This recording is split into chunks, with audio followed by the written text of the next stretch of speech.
Second question 4s² - 4s + 1 ఇందులో జీరోస్ని find out చేయాలి and కోఎఫిషియంట్స్కి జీరోస్కి మధ్య రిలేషన్ కూడా వెరిఫై చేయాలి. ముందు ఈక్వేషన్ తీసుకుంది 4s² - 4s + 1. 4s², 4sని ఏం రాశాడు -2s కింద డివైడ్ చేసుకుని ఇవన్నీ కూడా మిడిల్ నెంబర్ని మీరు చెక్ చేసుకుని ఏది పాసిబుల్ అవుతుందో రెండిట్లో కామన్గా ఏదో వచ్చేదో చూసుకొని మీరు చెక్ చేసుకుని రాసుకోవాలి. 4s² - 2s + 1.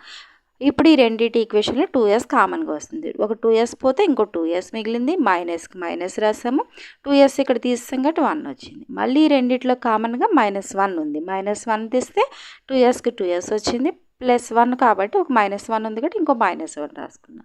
ఇప్పుడు ఈ ఈక్వేషన్లో మొత్తానికి 2s - 1 అనేది కామన్గా ఉంది. 2s - 1 కామన్గా బయటికి తీస్తే ఈ 2s ఇటు వచ్చింది, -1 వచ్చింది, 2s - 1 2s - 1 వచ్చినాయి. ఇప్పుడు 2s - 1 = 0, 2s - 1 = 0, 2s = 1, 2s = 2, s = ½ s = ½ అంటే ఈ రెండు నెంబర్స్ జీరోస్ వచ్చినట్టు. మీరు ఈక్వేషన్లో పెట్టుకుని మొత్తం ఒకసారి చెక్ చేసుకోండి. ఎస్ వాల్యూ కరెక్ట్ వచ్చింది లేదు, ఈక్వేషన్లో పెట్టి చెక్ చేసుకుంటే కరెక్ట్ వస్తుంది. ఇప్పుడు ఈ జీరోస్ ఏంటి, ఎస్ అనేది హాఫ్ వచ్చినాయి. దీనిలో ఇప్పుడు ఈ హాఫ్నేమో ఆల్ఫా అనుకుని ఈ హాఫ్నేమో బీటా అనుకోవాలి. ముందు ఈ వాల్యూస్ని పెట్టుకుని ఇక్కడ ప్రూవ్ చేస్తాను. ఈ వాల్యూస్ని ఇది ఆల్ఫా అవుతుంది, ఇది బీటా అవుతుంది. ఇప్పుడు వెరిఫై చేద్దాం. వెరిఫికేషన్లో ఏంటి, ఆల్ఫా వాల్యూ ½ వచ్చింది, బీటా వాల్యూ ½ వచ్చింది.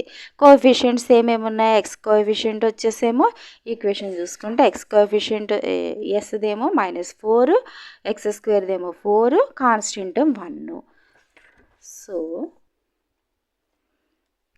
ఫార్ములా ఏంటి, alpha plus beta = coefficient of x by coefficient of x².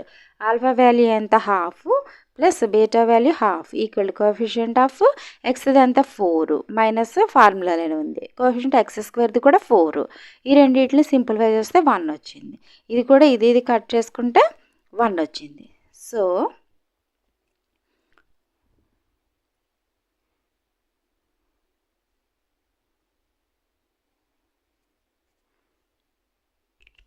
1 = 1 verify అయింది. 1 = 1 వెరిఫై అయింది. Next second verification alpha beta = constant term by coefficient of x². Alpha value ఎంత ½ beta value ½ constant term ఎంత ఉంది 1 ఉంది క్వశ్చన్లో. Next coefficient of x² value ఎంత ఉంది 4 ఉంది. ఇప్పుడు ½ × ½ 1/4 అయింది, ఇక్కడ 1/4, ఇది 1/4 = 1/4. సో వెరిఫై అయింది.